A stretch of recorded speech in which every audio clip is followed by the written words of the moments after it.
Sekarang saya ingin mengajak teman-teman untuk melihat bagaimana sih sebenarnya DNA ancestry itu dari pakar DNA, bukan dari vage, bukan dari pakar pakan ternak atau botanika, tapi dari yang benar-benar pakar DNA. Nanti silakan teman-teman simpulkan sendiri apakah keterangan dari pakar DNA ini sama dengan keterangan dari vage, karena kalau dari pakar DNA Amerika atau yang kemarin dari Belgia itu, mereka tidak mempunyai motivasi apa-apa selain menjelaskan dari sudut saintifik DNA. Itu saja, tidak memiliki motivasi tentang polemik nasab kayak atau apa, building opinion atau framing, tidak ada motivasi apa-apa selain menjelaskan secara ilmu genetika, secara ilmu DNA. Nah, ini saya tampilkan dari salah satu, mungkin teman-teman bisa juga mengunjungi langsung channelnya. Nama channelnya adalah Family History Fanatic, dimiliki oleh seorang pakar genealogi, Andy Lee, yang mana channel ini memang dikhususkan untuk membahas tentang DNA. Mari kita langsung saja. Your ethnicity results for the most part don't have a lot to do with actual genealogy, but for most people, the reason why they took a DNA test was because of the ethnicity results. And as they're looking at them, they want to know whether or not some of these small percentages could actually be identified with an ancestor sometime in the past.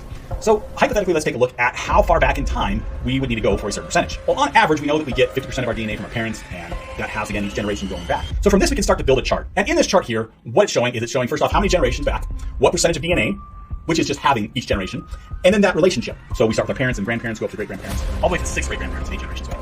And then also I added a column here for approximately how many years ago that person was the same age as you. So I just used 25 years in general, so you can see by each generation using that, it's about 200 years ago, which for most genealogists, that's back in the early 1800s. A lot of records start to die off before that. So you might be able to find a nice paper trail back to these 6 great-grandparents, but it's unlikely that you're going to necessarily find a paper trail for your 7th or 8th or 9th or 10th great-grandparents after that. So looking at your results, you might have 2% Ashkenazi Jewish. And looking at this table here, you might be thinking, okay, if I'm 2% Ashkenazi Jewish, well, then that probably fits in with about 4th great-grandparents, one 4th great-grandparent from 150 years ago. So we think we got 2 parents, we've got 4 grandparents, we've got 8 great-grandparents, 16 second grade, 32 third grade, and 64 fourth grade. So we're saying that one of those 4th great-grandparents might have been Ashkenazi Jewish. Now, if this was the exact way that DNA was passed down, and if this was the exact way that ethnicity was recorded, then you might be pretty confident in start searching at that 6th generation level, your 4th great-grandparents, to find who that Ashkenazi Jewish ancestor might be. But there's a problem with this. And that problem comes up in a couple of different ways. So let's look at the first problem. And that problem here is that those percentages are not always exact. Now, we do get 50% of our DNA from our parents. That is true. But we don't get 25% of our DNA from each one of our grandparents. There's a range that we could get from each one of them. Now, each set of grandparents, of course, is going to add up to 50%. But for instance, I might have 22% from my grandfather, and I might then have 28% from my grandmother on one side. Now, that adds up to 50%, but neither one of those is 25%. So that range is about 20 to 30%. And then as we go down even further, we see that that range extends quite a bit. But on these green highlighted ones, you'll notice that those ranges start to overlap. So for instance, hey, between 3 and 7%, well, that's all 4th and 5th. And in fact, between 3 and 5%, well, that's going to include the number 6 generation as well. And if I just go down to 3 and 3.5%, well, I'm really looking at 4th, 5th, 6th, and 7th generation all could be in that little range. So for my example here, I had, let's say, 2% Ashkenazi Jewish.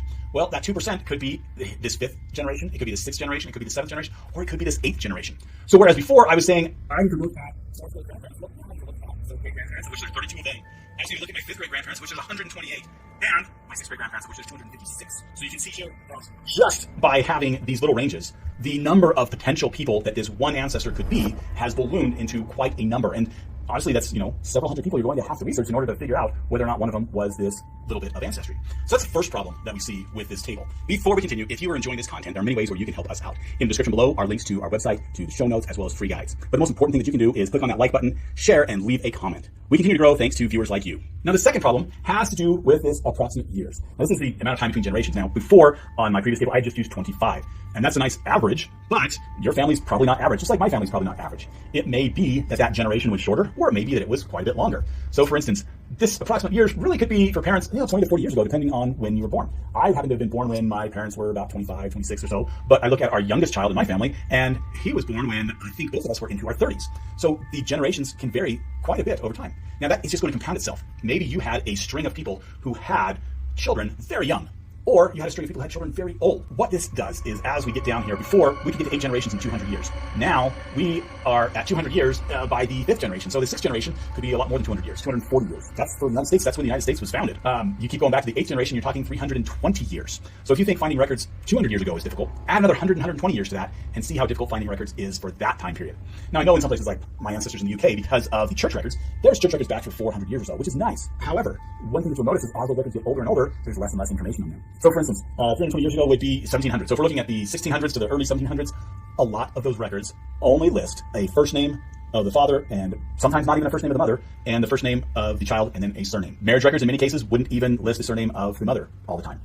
So when we're looking at genealogy and putting these records together, because there's not as much information, even the records that we do have, makes it really difficult to link up to these different people. So that is the second big problem with this table. Basically, our first one is that those percentages are not exact, they're arranged, and the second one is that those approximate years are not exact either, they're arranged. And both of them complicate trying to do research onto an ancestor that is 5, 6, 7, 8 generations back. Now, the last thing that we have to be worried about is how those ethnicity percentages are calculated.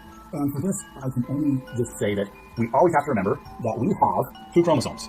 We have a chromosome from our father, and we have a chromosome from our mother, for each one of those 22 chromosomes. When we test, the testing companies don't know which letters go to which chromosome. They don't know which ones are for the paternal, they don't know which ones are for the maternal. So they're all mixed together. There's sometimes when we can take a look at pieces of our paternal and our maternal. So let's just say that, hey, if we just look at this little piece right here, because of the sequence of each of them, it might actually look like a slightly different ethnicity than what we had planned. In some cases, it might look like a very different ethnicity than what either one of them is by themselves. So that's 2 problems from our chart, plus a third problem from analyzing this in the first place. Which is why, for the most part, when you have your ethnicity results, many genetic genealogists will let you know, hey, certainly as you're starting out, don't worry about ethnicity percentages below 5%, in some cases below 2%, because there's these problems that you have to deal with to try to figure out whether that is a representation of your real heritage, or if it is falling into one of these categories of problems that just not able to be resolved. That doesn't mean that these small percentages are always not going to be resolved. But it's much more difficult to figure them out, particularly if you don't already have a well-developed family tree. If you don't already have a family tree that is very well documented for these generations back, I wouldn't worry about these But if you have gotten a very good documented tree and you want to try to tackle this, that might be a fun challenge. Ternyata tidak seperti yang diomongkan oleh Vake dan ahli pakan ternak itu. Konten saya kemarin yang dari pakar DNA Belgia, keterangannya juga sama persis seperti keterangan dari pakar DNA Amerika ini, terutama untuk yang mengaku sebagai keturunan Rasulullah SAW.